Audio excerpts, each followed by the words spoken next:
नमस्कार मित्रांनो, शेतकऱ्यांच्या व्यथा पंतप्रधान नरेंद्र मोदी यांच्यापर्यंत पोहोचविण्याकरिता हाडाचे शेतकरी बाळ जगताप यांनी केले अनोखे प्रतिकात्मक आंदोलन। उपविभागीय अधिकारी विश्वास शिरसाट यांच्या कार्यालयासमोर केली तूर, सोयाबीन, कापूस आदी शेतमालाची उधळण।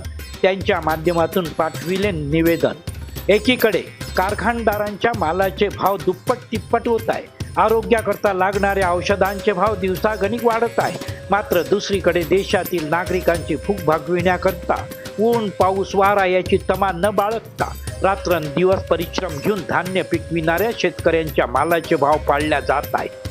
गत 8 ते 9 वर्षापासून तूर, सोयाबीन, कापूस आदी शेतमालाचे भाव वर्षागणिक कमी होत आहे, तर याकरिता लागणारी कीटकनाशके, खत आदींची भाव दिवसागणिक वाढत जात आहे। जीवन जगण्याकरता लागणाऱ्या वस्तूंचे भाव वाढत आहे, परिणामी शेतकऱ्यांना आर्थिक अडचणीचा सामना करावा लागत आहे।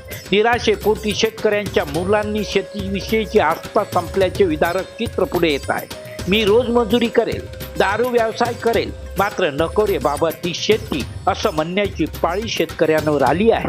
अनेकांनी तर शेती कसणे सोडून दिले आहे आणि हा सगळा शेतकरी विरोधी शासकीय धोरणामुळे घडत असल्याचा आरोप बाळ जगताप यांचा आहे। त्यांनी प्रतिकात्मक आंदोलन करून येथील उपविभागीय अधिकारी विश्वास शिरसाट यांच्या माध्यमातून पंतप्रधान नरेंद्र मोदी यांना निवेदन पाठविले आहे। आंदोलनाविषयी माहिती देताना बाळ जगताप यांनी काय सांगितले ऐका। सन 2000 पासून शेती करतो।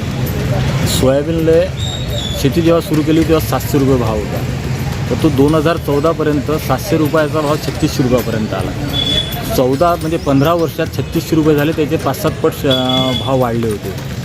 तुरीची अवस्था तेच होती। तूर तर 2015 पर्यंत 15,000वर गेली होती आणि कापूस 10-12 हजारावर होता।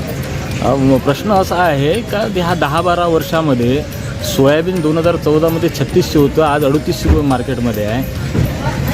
तूर 15,000वर 15मध्ये गेली होती, आज तूर 6,500 रुपयावर आहे। दुसरा चना जो आहे, चना जिथच्या तिथंच आहे, म्हणजे 5,000वरच चना आहे। गेल्या 12 वर्षात 1 रुपयाचा भाव वाढला नाही शेतीचा, उलट कमी झाला। यानंतर शेतीचा भाव जो आहे आपला मजुरीचा भाव जो झाला 4 पट 5 पट झाला, 6 पट झाला।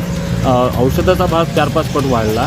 माझी नरेंद्र मोदींना विनंती आहे का आपण सर्व म्हणजे विश्वगुरू स्वतःला म्हणता आणि या भारतातला शेतकरी उभा मरून राहिला तरी तुमचं लक्ष नाही। अदानी अंबानीच्या नादात तुम्ही शेतकरी मारता।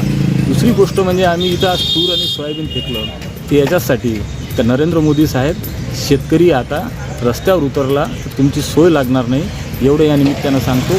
शेतकरी चिडला आहे, शेतकरी आतमधून चिडला आहे। म्हणून मला विनंती अशी आहे का सगळे जेही लोकप्रतिनिधी भारतीय जनता पक्षाचे असून त्यांनी नरेंद्र मोदी आणि मुख्यमंत्र्यावर दबाव बनवा आणि शेतकऱ्याला शेताचा मालाचा भाव द्या, एवढी माझी कळकळीची विनंती माननीय नरेंद्र मोदींना आहे। यानंतर पुढील भूमिका काय राहील? आम्ही ठरवू आता सर्व शेतकरी जे आहे, आम्ही असं ठरलो की मी एकटाच आलो, आज मुद्दामून आलो, तर एका शेतकऱ्यांना या वर्ष किती आंदोलनाला चाललं तरी चालेल, पण एखाद्या वेळेस जर त्याचा उद्रेक झाला आणि सर्व शेतकरी एका ठिकाणी जर जमा झाले तर नरेंद्र मोदी तुम्हाला रस्ता सापडणार नाही पळासाठी। मित्रांनो, आपल्या परिसरात घडणाऱ्या घटना अथवा दुर्घटना आम्हाला कळवा, शिवाय राजकीय, सामाजिक, धार्मिक आदी माहिती आमच्यापर्यंत पोहोचवा।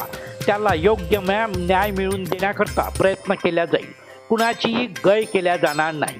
आमच्या तेजोवलय यूट्यूब चॅनलला सबस्क्राईब करून आयकॉन बेल दाबा। धन्यवाद। जय महाराष्ट्र, जय भारत, जय हिंद।